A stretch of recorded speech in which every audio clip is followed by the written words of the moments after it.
ঈদ উপলক্ষে উনি আমাকে বলতেছিল যে মাটন রান্না করো, ওনার মাটন খুবই পছন্দ। তো আমি ভাবলাম যে ঠিক আছে আমি মাটন রান্না করি। পরে আবার চিন্তা করলাম যে না, মাটন আলাদা করে রান্না করার থেকে আমি একটু মাটন দিয়ে খিচুড়ি রান্না করি, ওটা অনেক বেশি মানে মজা হবে। তো পরে দিয়ে আমি কি করলাম, আর দেরি না করে চাল ডাল সব নিয়ে বসে পড়লাম রান্না করার জন্য। অ্যান্ড দেখতে পাচ্ছেন আমার মাটন খিচুড়ি অলরেডি রেডি হয়ে গেছে। এত মজা হয়েছে খিচুড়িটা, জাস্ট বলার বাইরে। তো আমি ফার্স্টে হচ্ছে গিয়ে সার্ভ করতেছিলাম ওনার জন্য। তো মানে গরম গরম খিচুড়ি খেলে না তখনই ভাল লাগে, ঠান্ডা হয়ে গেলে তখন আর মজা লাগে না। তো ওনাকে বলতেছিলাম যে আপনি একটু টেস্ট করবেন, তো উনি আমাকে বলতেছেন না এখন খিদা লাগে না, এখন খাবো না। পরে আমি চিন্তা করলাম যে না, এখনই দিতে হবে, এখন যদি না দেয় তাহলে আর এটার মজাটা উনি পাবে না। গরম গরম খেলে তখনই উনি এটার টেস্টটা আসলে বুঝতে পারবে। অ্যান্ড আমি হচ্ছে দুপুরবেলার দিকে হচ্ছে আপনার রোস্ট রান্না করছিলাম, চিকেন রোস্ট। তো ওটা শুদ্ধ একসাথে করে ওকে আমি সার্ভ করলাম।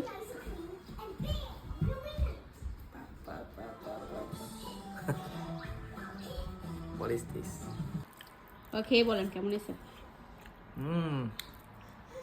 ভালো। মাটন খিচুড়ি আজকে সাথে ঈদ চিকেন রোস্ট। উপলক্ষে আমাদের বাসায় রান্না করা হয়েছে মাটন খিচুড়ি আর হচ্ছে চিকেন রোস্ট।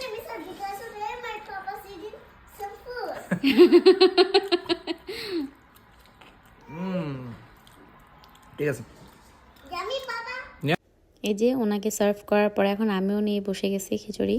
আমি অল্প একটু খিচুড়ি নিয়েছি, কারণ হচ্ছে যেহেতু মাটন নিয়েছি, দেন হচ্ছে চিকেন ছিল, তো এত বেশি রাইস খাওয়া যাবে না। তো ভাবলাম যে আমি অল্প করে একটু নিয়ে আগে টেস্ট করে দেখি কেমন হয়েছে। বাট এটা এখন আমি আপনাদেরকে বলে বুঝাইতে পারবো না টেস্টটা কেমন ছিল। অনেক অনেক অনেক মজার ছিল খিচুড়িটা। মানে এরকম একটু মশলা টশলা দিয়ে হচ্ছে খিচুড়ি রান্না করলে অনেক ভালো লাগে। আর রোস্ট তো আমার এমনিতেই পছন্দ। আমার ফার্স্টে ভাবছিলাম যে একটু পোলাও করব, বাট মানে পোলাও দিয়ে রোস্ট খেতে অনেক ভালো লাগে। পরে চিন্তা করলাম যে না, খিচুড়ি রান্না করি, ওটা একটু আলাদা টেস্ট হবে, সমস্যা নেই।